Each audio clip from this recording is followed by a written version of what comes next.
Об условиях труда в удаленном режиме, которые повсеместно вводят предприятия Якутии, готова рассказать Саргалана Федорова. Выпускающий редактор газеты «Якутия» Ирина Мартынова руководит работой целого холдинга из собственной квартиры. Все сотрудники редакции также перешли на удаленку.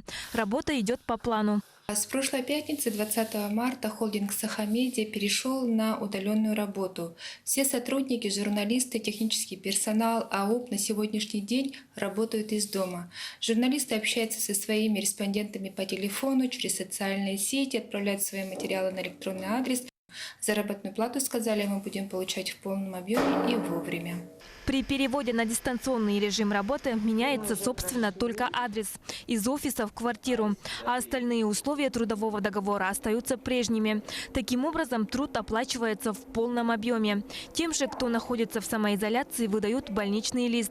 Однако подобный режим весьма встревожил творческих работников, ведь большую часть доходов они получают от концертов. Работодатели вынуждены, да и по закону, они оплачивают вот 2/3 заработной платы. Надо отметить, что многие руководители, зная проблемы своих работников, у которых есть ипотека, кредиты, идут навстречу к ним и оплачивают до 70%, 75% заработной платы, что, конечно же, приветствуется. Работодатели обязаны обеспечивать безопасные условия труда для подчиненных. Сотрудники имеют право настаивать о переводе на удаленную работу. По договоренности работника с работодателем за дополнительные нагрузки зарплату могут повысить.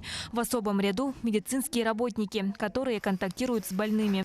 Профсоюзы ставят вопрос, чтобы не только медицинские работники, но и те работники, обслуживающие, которые вот как раз работают с такими контактными людьми, также им были увеличены заработные платы. Ну и также вот можно отметить, что есть и другие отдельные профессии, группы риска. Можно к ним отметить вот тех лиц, которые непосредственно работают с населением. Пока организации продолжают переходить на удаленный режим работы, сотрудники могут быть уверены, что их финансовое положение в полной безопасности. Саргалана Федорова, Григорий Хлопков, Якутск.